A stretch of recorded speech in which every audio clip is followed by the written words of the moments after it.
Today's we are going to start a new concept in basic mathematics of physics that is called integration. So let us start integration. Integration or antiderivative.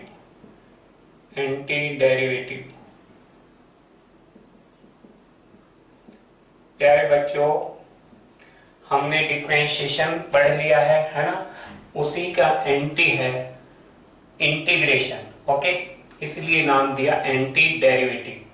इसको कहेंगे हम anti derivative. यानी कि definition की बात करें तो reverse process of differentiation, reverse process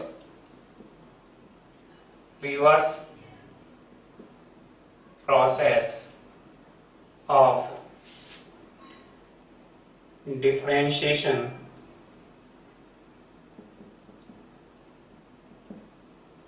is called integration.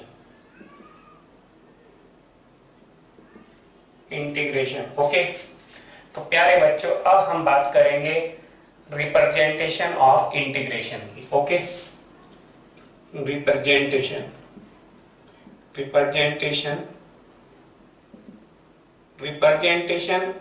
Integration का 3 टाइप से किया जाता है। First y dx, y is a function of x। y कोई भी किसका फंक्शन है, y किसका फंक्शन है, x का फंक्शन है। सेकंड रिप्रेजेंटेशन इंटीग्रेशन का ये साइन होता है जैसे सांप है ना, सांप वाला साइन है इंटीग्रेशन का। और सेकंड ये क्लोज्ड इंटीग्रेशन कहलाता है। और थर्ड रिप्रेजेंटेशन होता है प्यारे बच्चे बाउंड्री कंडीशन पर x इक्वल टू x1 और x equal to x2, y dx। 3 representation होते हैं है ना। जो फर्स्ट रिप्रेजेंटेशन है इस इंटीग्रेशन का नाम है डेफिनिट इंटीग्रेशन।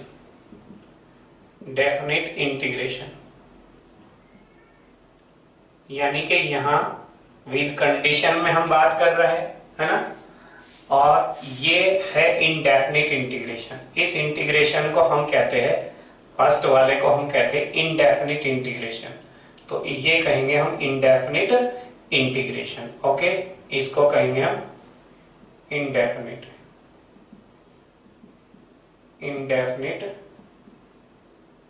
इंटीग्रेशन। ओके, अब इंडेफिनिट इंटीग्रेशन में प्यारे बच्चों कोई कंडीशन नहीं है, लेकिन यहां पर मैंने एक सर्किल क्लोज कर दिया। इसका मतलब एक क्लोज बाउंड्री के ओवर में इंटीग्रेशन कर रहे हैं है ना।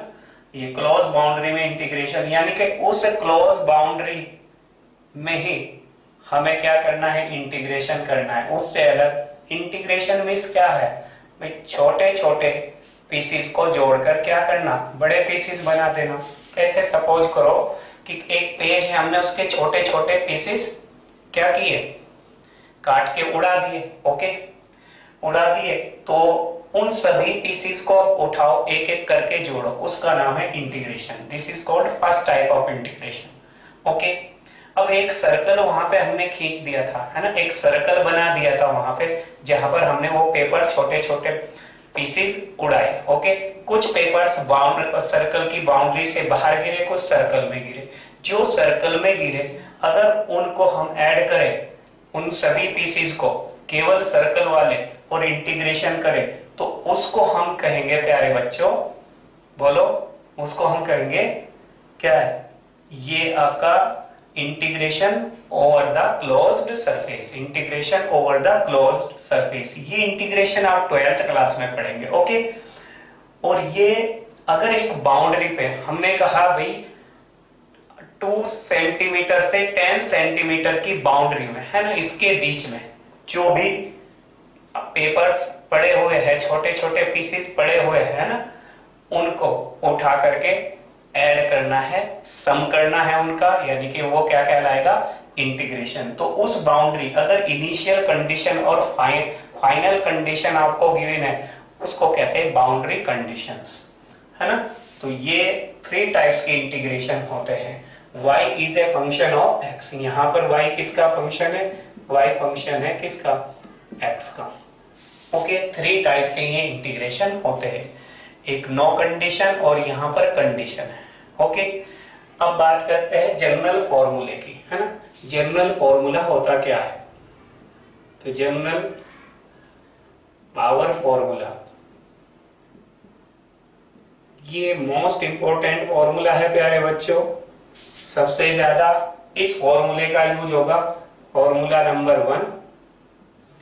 फॉर्मूला क्या है, इंटीग्रेशन x की power n dx equal to integration होगा x की power n plus 1 upon n plus 1 plus c integration constant है ना।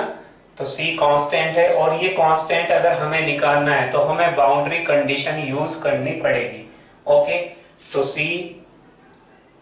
Can be found by using boundary conditions. और बाउंड्री कंडीशंस क्या है प्यारे बच्चों, initial and final condition, initial and final जो इनिशियल और फाइनल कंडीशन है वो बाउंड्री कंडीशन है। अब बात n, यहां पर n प्यारे बच्चों, यहां पर n क्या है, कोई भी रियल नंबर है except -1, any real number except -1। अब -1 क्यों, -1 को छोड़ करके कोई भी, चाहे +1 हो, चाहे 1/2 हो, चाहे 3/2 हो, कोई भी नंबर हो सकता है यहाँ पे n, ये ध्यान रखें। ओके, ये ध्यान रखना है, तो ये फॉर्मूला एप्लीकेबल होगा। ओके, अब इस पर हम देखेंगे एग्जाम्पल, है ना, एग्जाम्पल देखेंगे। ओके, इसी को कहते हैं हम, क्योंकि यहाँ पे c की वैल्यू हमें डेफिनिट पता नहीं है कि कितनी है, c एक कांस्टेंट ऑफ इंटीग्रेशन है, 1 है या -1 है। अगर बाउंड्री कंडीशन गिवन है तब हम c की वैल्यू निकाल सकते हैं। तो c की वैल्यू डेफिनिट ना होने की वजह से इसका नाम था इनडेफिनिट इंटीग्रेशन, क्योंकि यहाँ पे c की वैल्यू डेफिनिट नहीं है, इसलिए इसका नाम है इनडेफिनिट इंटीग्रेशन। और अगर हम बाउंड्री पे अप्लाई करके इंटीग्रेशन करेंगे तो हमें वैल्यू मिलेगी डेफिनिट, है ना, उसको कहेंगे डेफिनिट इंटीग्रेशन, है ना। चलिए अब कुछ एग्जांपल लेते हैं, दोनों डेफिनिट के भी एग्जांपल लेते हैं और इनडेफिनिट के भी एग्जांपल लेते हैं प्यारे बच्चों। ओके, साफ कर दे इसको। ओके,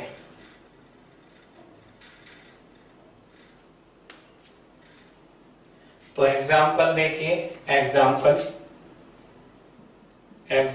1। सबसे पहले हमने लिया x की पावर 2 dx।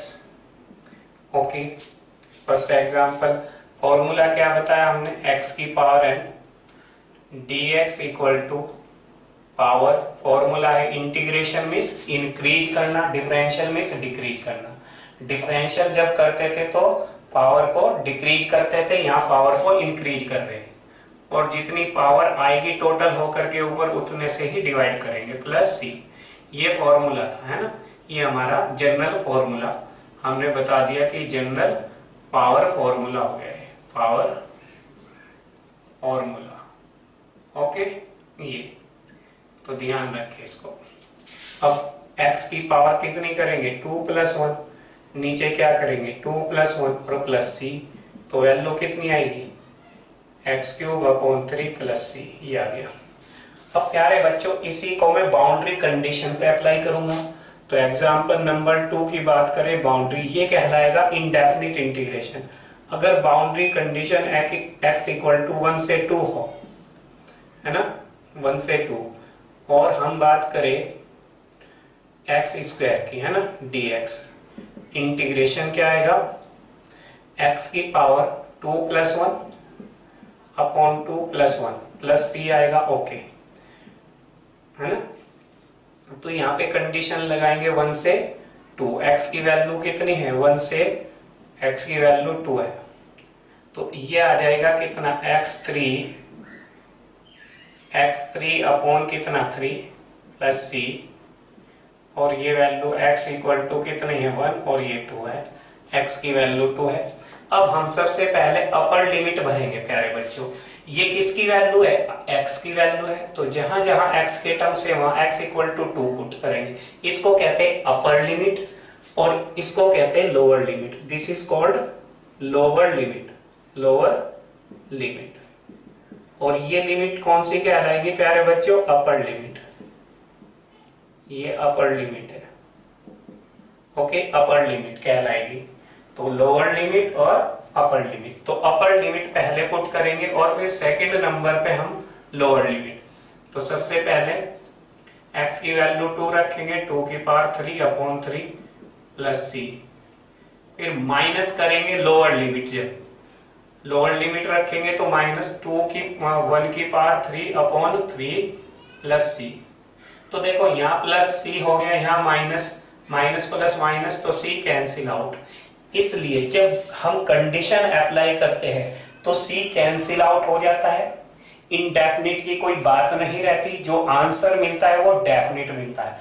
यहाँ आंसर डेफिनिट नहीं है, क्यों? क्योंकि 1 रखेंगे तो आंसर अलग होगा, c की वैल्यू -2 रखे अलग होगा, c की वैल्यू यहाँ 0 रखे अलग आंसर होगा। तो यहाँ बिल्कुल डेफिनिट आंसर मिलता है हमें। तो ये मीनिंग समझ में आ गया होगा डेफिनिट और इनडेफिनिट का। तो ये आंसर आ जाएगा 7/3, डेफिनिट आंसर मिल गया हमें। इसलिए कभी भी जब भी बाउंड्री कंडीशन अप्लाई करें आप, है ना, या integration over a closed path निकाले, है ना, तब हम c पुट नहीं करते, यहाँ पे c को ऐड नहीं किया जाता, क्योंकि c कैंसिल्ड हो जाता है यहाँ से। ओके, दोनों बातें क्लियर होगी। चलिए मोर एग्जांपल, है ना भाई, एक्स क्यूब लेंगे तो एक्स क्यूब में क्या आ जाएगा प्यारे बच्चों, x की पावर 3 + 1 अपॉन 3 + 1। ओके, ये आ जाएगी x की power 4 upon 4 plus c। Okay, next example लेते हैं। और अगर इंटीग्रेशन बात करें रूट x, तो रूट x अपनी क्या है, पावर फॉर्म में नहीं है, यहाँ पे x की पावर फॉर्म में करें तो पावर फॉर्म कितनी आ जाएगी 1/2 dx। अब हम इंटीग्रेशन करेंगे तो इंटीग्रेशन में 1/2 + 1 अपॉन 1/2 + 1, यानी कि पावर में एक प्लस करेंगे, है ना, जितनी पावर ऊपर आएगी उतना नीचे रख देंगे प्लस c। तो ये वैल्यू मिलेगी 2 + 1 3/2, और यहाँ भी आ गया 3/2 प्लस c आंसर। ये आंसर आ जाएगा रूट x, है ना।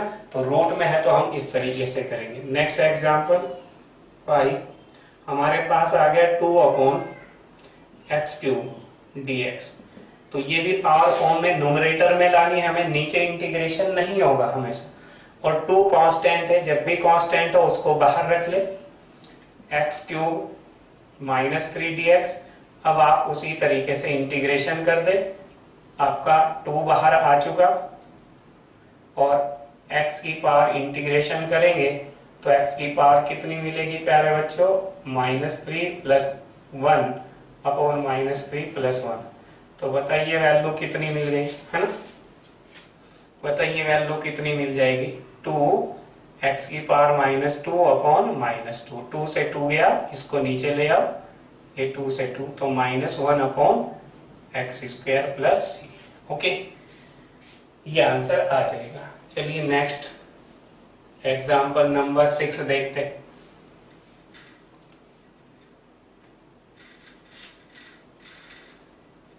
एग्जाम्पल 6 देखिए प्यारे बच्चों। सपोज हमारे पास क्या है, px² + qx + rx, है ना, इसका r इंटीग्रेशन करना है। तो pqr यहाँ पे कांस्टेंट नंबर है, pqr क्या है, कांस्टेंट है, तो कांस्टेंट को तो हम बाहर रखे x² dx कर ले। q कांस्टेंट है, इंटीग्रेशन से बाहर x dx। r भी कांस्टेंट है, तो r को बाहर ओनली dx।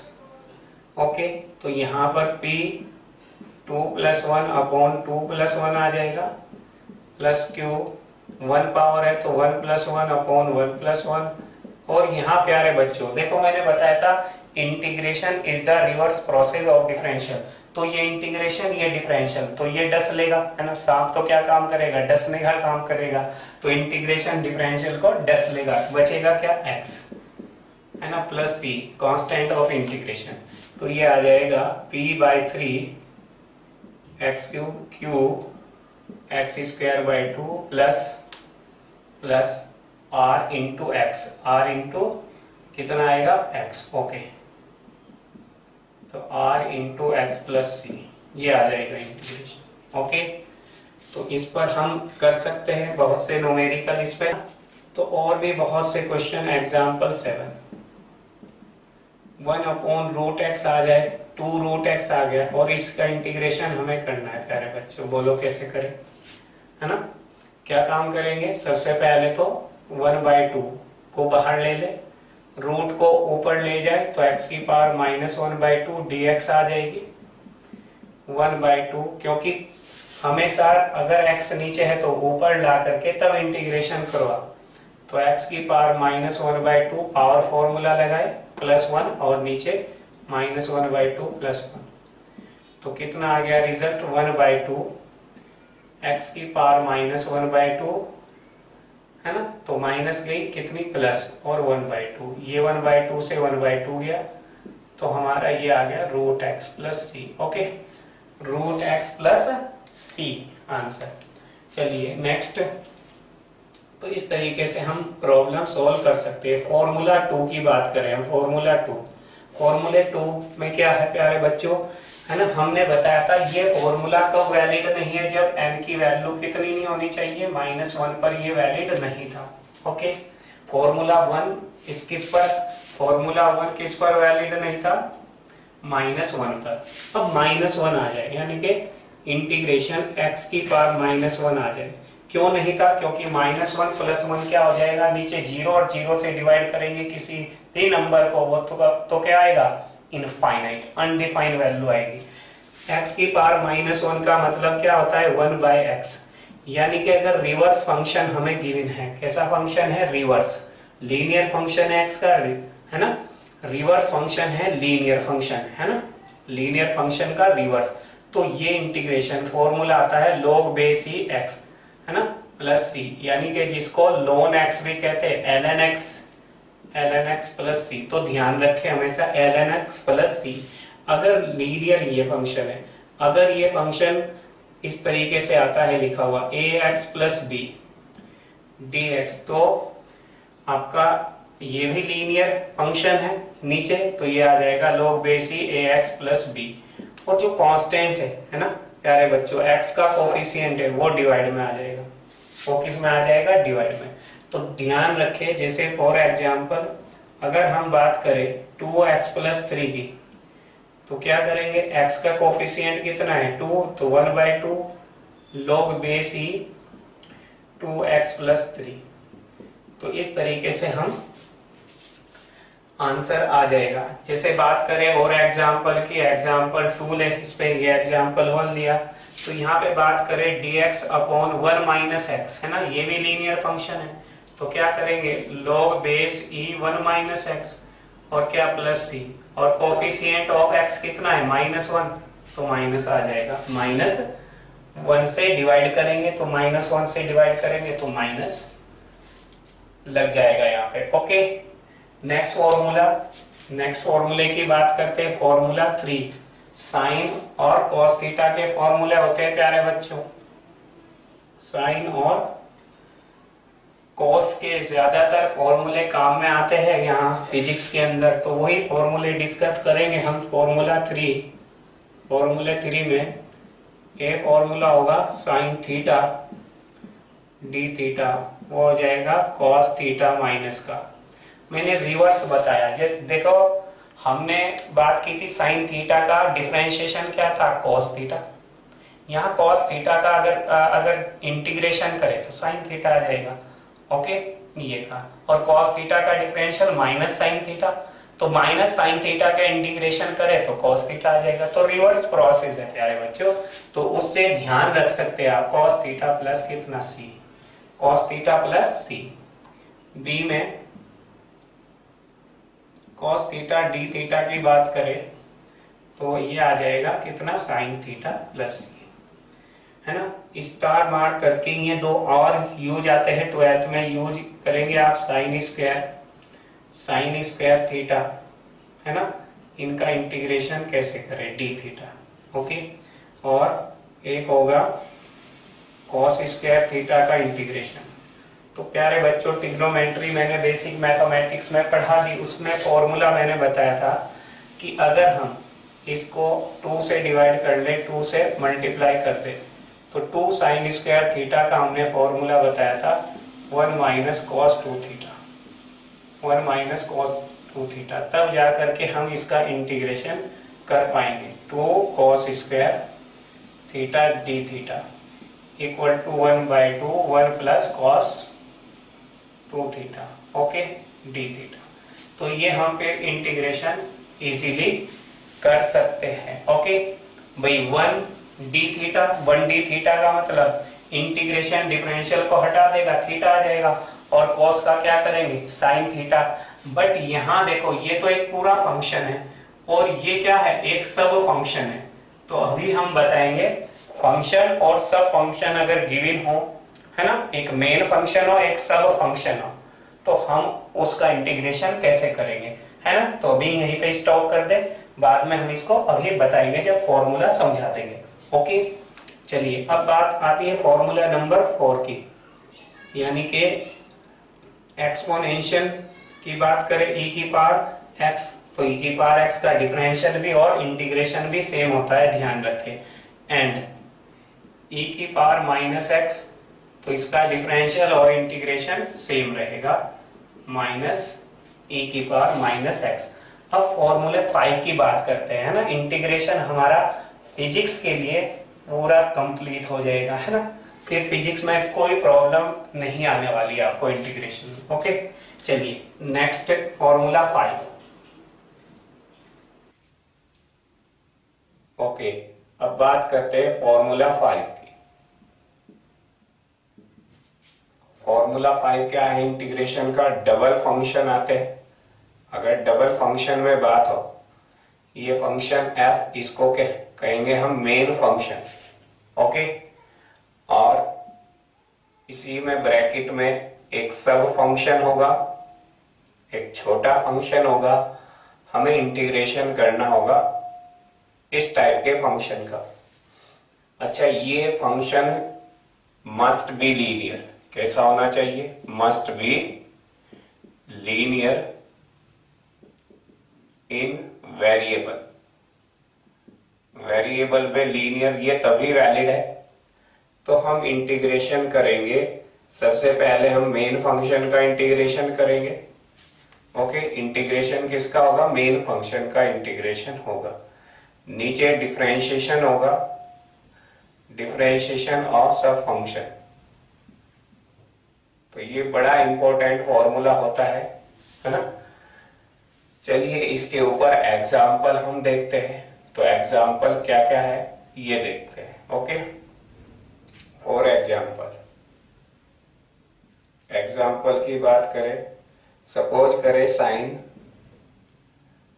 2x dx, ये लीनियर है, सब फंक्शन हो गया, और ये हो गया मेन फंक्शन। ये मेन फंक्शन हो गया, ये सब फंक्शन हो गया। इसका प्यारे बच्चों अगर हम इंटीग्रेशन करें तो सबसे पहले मेन फंक्शन का sin 2x का कितना होता है इंटीग्रेशन, बताया था हमने cos 2x। अब डिफरेंशिएशन करेंगे d/dx 2x का, ओके। तो ये कितना आ गया, माइनस cos 2x, है ना। 2 बाहर आ जाएगा, क्या मिलेगा, dx/x 1 हो गया, है ना। तो ये 1 हो गया, प्लस c आंसर। ये ध्यान रखना है, जो सब फंक्शन है वो लीनियर होना चाहिए, सिंगल पावर होनी चाहिए x में, ओके। नेक्स्ट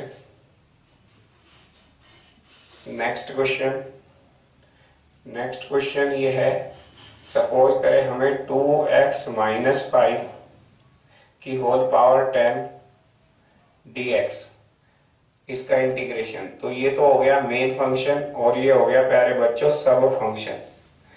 तो हम कैसे करेंगे, पावर फॉर्मूला हम अप्लाई करेंगे। 2x माइनस 5 की पावर कितनी 10 है, 8 प्लस हो जाएगी 10 plus 1 upon 10 plus 1।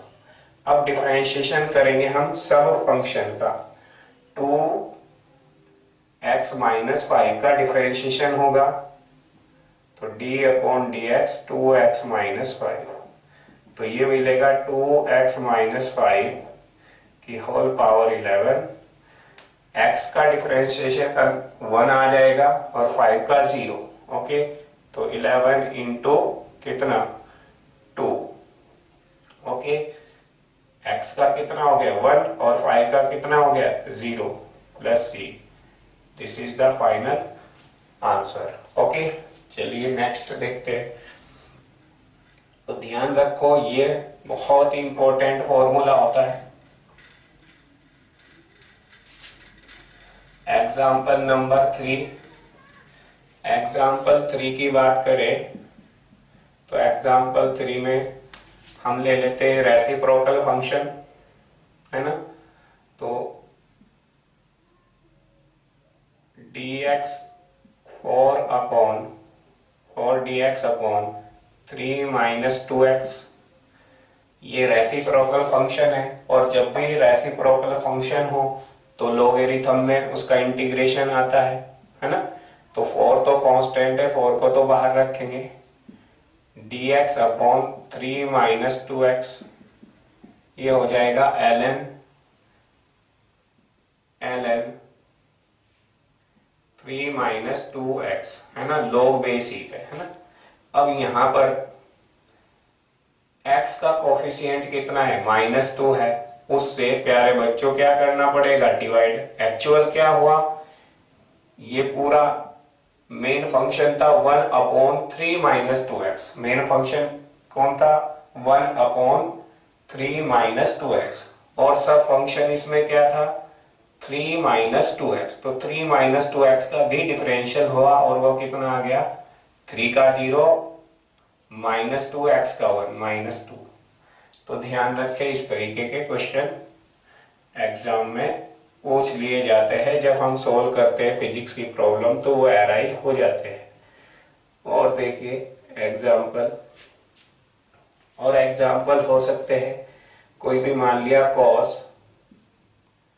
2x minus 3 का हमें इंटीग्रेशन करना हो तो सब फंक्शन हो गया 2x माइनस 3 और मेन फंक्शन हो गया cos 2x माइनस 3। तो cos का इंटीग्रेशन करेंगे पहले sin 2x माइनस 3, नीचे डिफरेंशिएशन करेंगे सब फंक्शन का 2x माइनस 3, तो ये आ जाएगा sin 2x माइनस 3 अपॉन में x का डिफरेंशिएशन 1, 3 का 0 2 प्लस c। ओके, अब हमने दो प्रॉब्लम ली थी प्यारे बच्चों पीछे अभी, और वो प्रॉब्लम क्या थी example 5, sine square theta D theta का इंटीग्रेशन। ये इंटीग्रेशन भी इंपॉर्टेंट है, साइन का, स्क्वायर का और कॉस स्क्वायर का। फिजिक्स में अराइज होते हैं ये कई डेरिवेशन के अंदर।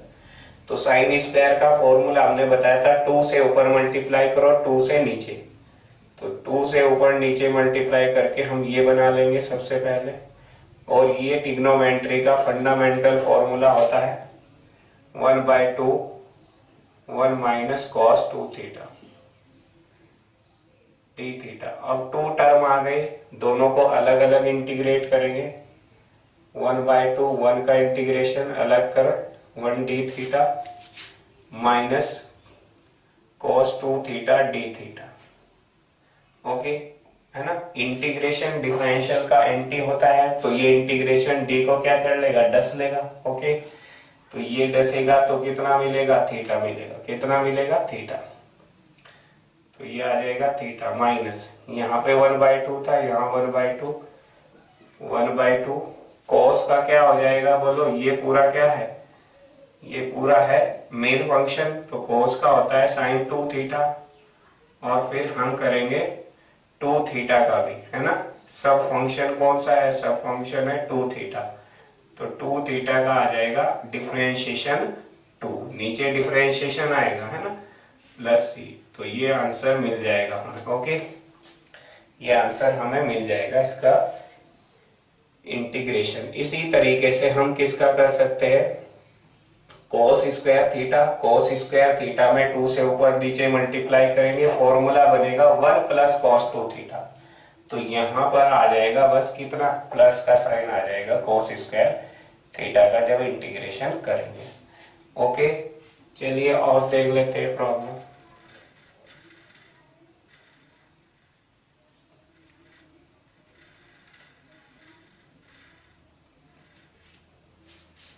नेक्स्ट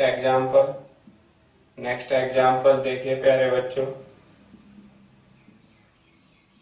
सपोज v dv का integration from limit u to v है ना, v की पावर 1 है तो इंटीग्रेशन आ जाएगा 1 plus 1 upon 1 plus 1। Upper limit है v, लोअर लिमिट है u। ये मिला v square by 2, lower limit u, upper limit v। पहले अपर लिमिट रखो फिर लोअर लिमिट रखेंगे, तो ये मिलेगा v square by 2 minus you square by 2, तो इक्वल टू आ गया v square minus you square by 2। ये आंसर आ गया। मैंने बताया था कि ये कौन सा इंटीग्रेशन है, डेफिनेट इंटीग्रेशन, उसमें हम c का यूज नहीं करते, डेफिनेट रिजल्ट मिलता है हमें। ओके प्यारे बच्चों, इसी तरीके से एग्जाम्पल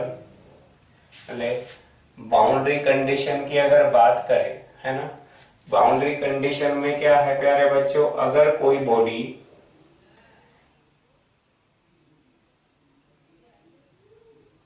इनिशियल वेलोसिटी u से चलना स्टार्ट करती है, इनिशियल है ना, इनिशियली u से वो चलना स्टार्ट करते हैं u वेलोसिटी से, और a से वो चलती है और b पर आकर के उसकी वेलोसिटी कितनी हो जाती है v, है ना। यहाँ पर टाइम है कितना t, जब t इक्वल टू 0 है तो उसकी वेलोसिटी कितनी है, इनिशियल वेलोसिटी u है, और जब टाइम t हो गया तो उसकी वेलोसिटी v होगी, और इसका यूनिफॉर्म एक्सीलरेशन है a, यूनिफॉर्म एक्सीलरेशन कितना है a है। ओके प्यारे बच्चों, तो यहाँ पर एक इक्वेशन लिखी गई है v equal to U plus A T, तो हमें u प्लस ए टी का अंडर बाउंड्री कंडीशन डिफरेंशिएशन करना है t इक्वल टू 0 से t equal to T time. Okay, तो 2 टर्म आए हुए, u को अलग कर लो, u dt plus A T dt को अलग कर लो 0 से t, 0 से t। ओके, u को बाहर रख लो, फिक्स वेलोसिटी दी गई है 0 से t, क्योंकि t का ये फंक्शन है ना, तो टाइम को अंदर रखेंगे, इंटीग्रेशन टाइम के रेस्पेक्ट, a यूनिफॉर्म एक्सीलरेशन है, कांस्टेंट वैल्यू है, a क्या है यहाँ कांस्टेंट है, a की वैल्यू क्या है कांस्टेंट, तो a को बाहर रखेंगे t dt। ओके, u बाहर, इंटीग्रेशन डिफरेंशियल को डस लेगा है ना, तो यहाँ पे मिलेगा हमें u t plus half a, t की पावर 1 है तो पावर कितनी हो जाएगी 2/2, लिमिट कितनी रखेंगे 0 से t, तो 0 से t रखेंगे लिमिट, तो पहले t रखे फिर 0, तो ये तो 0 t रख दो बस, ut plus half A T square. Okay, तो फर्स्ट इक्वेशन से सेकेंड इक्वेशन ऑफ मोशन हमने प्रूव कर दी है ना। तो बहुत से क्वेश्चन होते हैं, चलिए और देखिए एक और बाउंड्री कंडीशन का हम क्वेश्चन लेते हैं।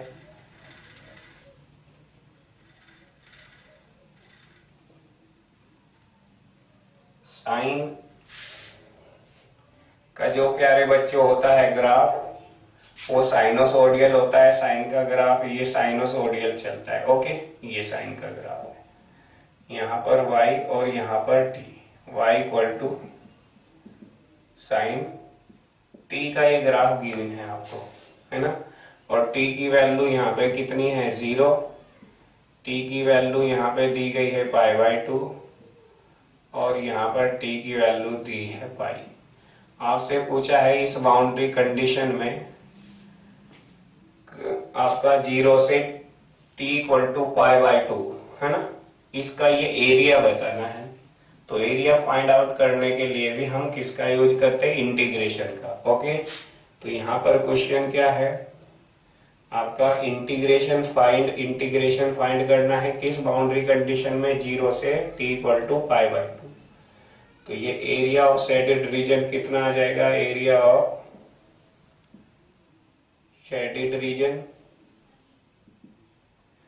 यहाँ पर इंटीग्रेशन करेंगे y dt का, और ये 0 से t की वैल्यू 0 से π/2 है। ओके, y की वैल्यू रखेंगे sin t dt 0 से π/2, और ये साइन का इंटीग्रेशन क्या आएगा, cos t माइनस का, पहले अपर लिमिट पुट करेंगे फिर लोअर लिमिट पुट करेंगे। ओके, तो माइनस cos π/2 माइनस cos 0, बीच में माइनस साइन आएगा जब लोअर लिमिट रखेंगे। तो यहाँ पर cos π/2 की वैल्यू 0, तो ये तो 0 आ गई, और ये cos 0 की 1, तो minus minus plus 1 square unit है ना, ये आ जाएगा क्या, स्क्वायर यूनिट। ओके, इतना आंसर। तो इस टाइप की प्रॉब्लम अराइज होती है प्यारे बच्चों, है ना। ये तो बहुत सी प्रॉब्लम है, आप इसके ऊपर प्रैक्टिस करें अच्छे से, ठीक है। हमेशा फंक्शन टू फंक्शन की बात करें और एग्जाम्पल ले, तो ये ध्यान रखना है, मान लिया 2 - 3x की पावर कितनी है, 7 है, इसका इंटीग्रेशन करें तो ये पूरा हो गया मेन फंक्शन, और ये हो गया क्या प्यारे बच्चों, सब फंक्शन। और ये सब फंक्शन मस्ट बी लीनियर है ना, लीनियर होना चाहिए। ओके, यानी कि सिंगल पावर, x की कितनी पावर में होना चाहिए, सिंगल। तो 2 - 3x की पावर कितनी, 7 + 1 अपॉन 7 + 1, और नीचे डिफरेंशिएशन करेंगे हम किसका, 2 - 3x का। तो ये आ जाएगा 2 - 3x की होल पावर 8 अपॉन कितना, 8 मल्टीप्लाई कितना, -3, 2 का 0, x का 1, बचा कितना, -3। तो 2 - 3x की whole power 8 upon -24 + c। Okay, ठीक है। Thank you for watching the video.